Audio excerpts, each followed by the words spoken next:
If you need a painted picture of what is happening in this country, let's recognize how history repeats itself. In February 1933, Hitler staged a false flag attack, burning down his own German parliament building, the Reichstag, and blamed it on communist terrorists. In the next few weeks, he passed the Enabling Act, which completely eradicated the German Constitution, destroying people's liberties. He then led a series of preemptive wars, all justified to the German people as necessary to maintaining homeland security.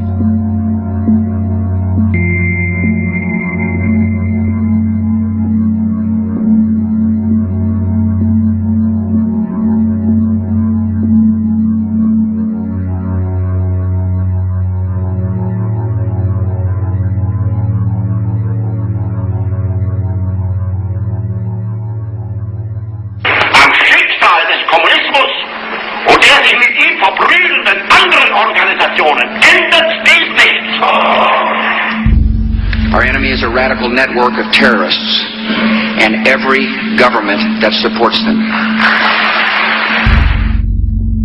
It's time to wake up. The people in power go out of their way to make sure that you are perpetually misled and manipulated.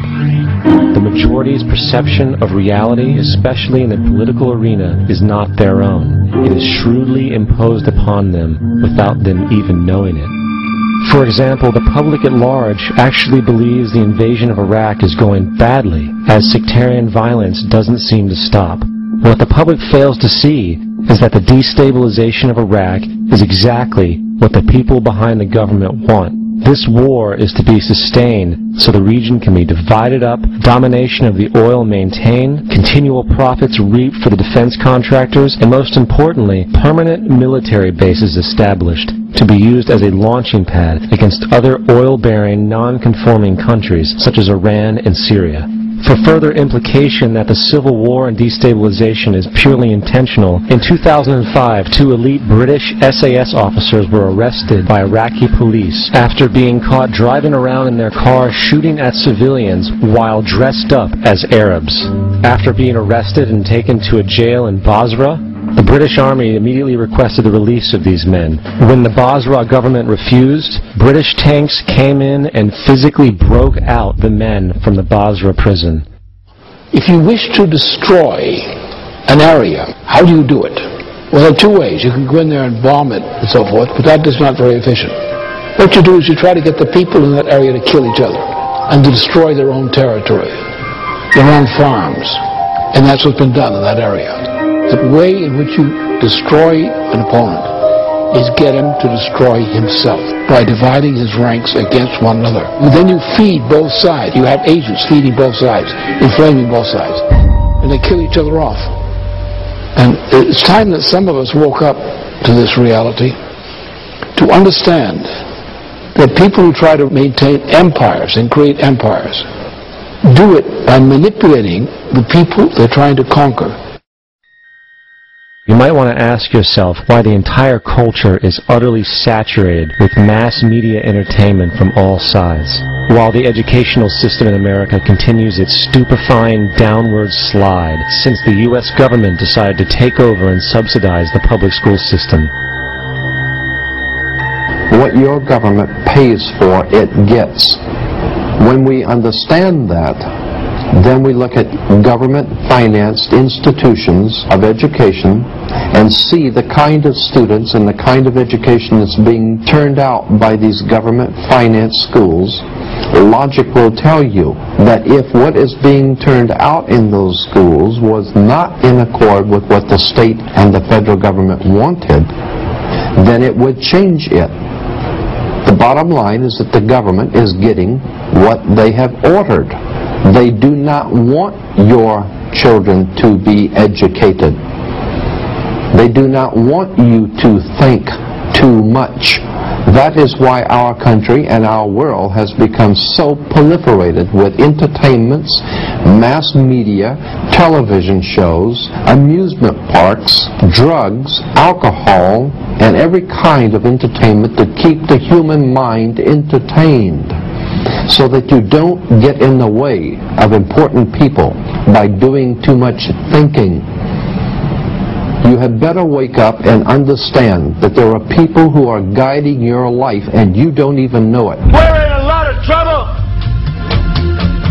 because you people and 62 million other Americans are listening to me right now, because less than 3% of you people read books, because less than 15% of you read newspapers, because the only truth you know is what you get over this tube. Right now, there is an entire generation that never knew anything that didn't come out of this tube. This tube is the gospel, the ultimate revelation. This tube can make or break presidents, popes, prime ministers. This tube is the most awesome goddamn force in the whole godless world. And woe is us if it ever falls into the hands of the wrong people. And when the largest company in the world controls the most awesome goddamn propaganda force in the whole godless world, who knows what shit will be peddled for truth on this network. So you listen to me. Listen to me. Television is not the truth. Television is a goddamn amusement park. Television is a circus, a carnival, a traveling troupe of acrobats, storytellers, dancers, singers, jugglers, sideshow freaks, lion tamers, and football players. We're in the boredom-killing business. But you people sit there day after day, night after night, all ages, colors, creeds. We're all you know. You're beginning to believe the illusions we're spinning here. You're beginning to think that the tube is reality and that your own lives are unreal. You do whatever the tube tells you. You dress like the tube. You eat like the tube. You raise your children like the tube. You even think like the tube. This is mass madness, you maniacs. In God's name, you people are the real thing. We are the illusion. The last thing the men behind the curtain want is a conscious, informed public capable of critical thinking, which is why a continually fraudulent zeitgeist is output via religion, the mass media, and the educational system. They seek to keep you in a distracted, naive bubble, and they are doing a damn good job of it. In 2005, an arrangement between Canada, Mexico, and the United States was made. This arrangement, unannounced to the public, unregulated by Congress, merges the United States, Mexico, and Canada into one entity, erasing all borders. It's called the North American Union, and you might want to ask yourself why you've never heard of this. In fact, there is only one mainstream reporter who has actually heard of and has had the courage to cover this issue. The Bush administration's open borders policy and its decision to ignore the enforcement of this country's immigration laws is part of a broader agenda.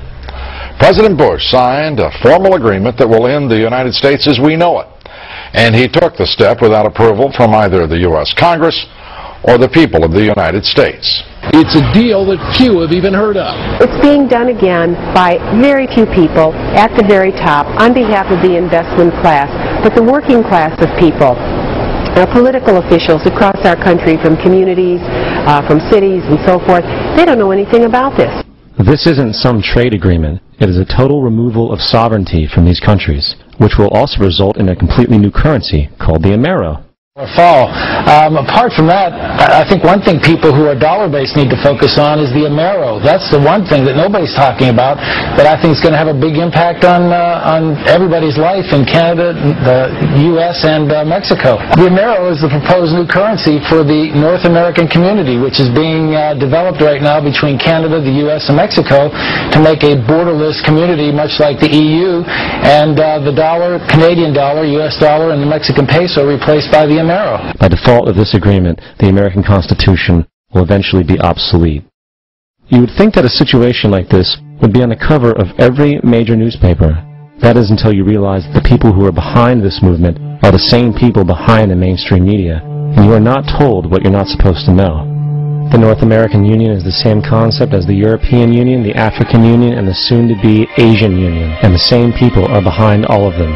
And, when the time is right, the North American Union, the European Union, the African Union, and the Asian Union will be merged together, forming the final stages of a plan these men have been working on for over 60 years. A one-world government.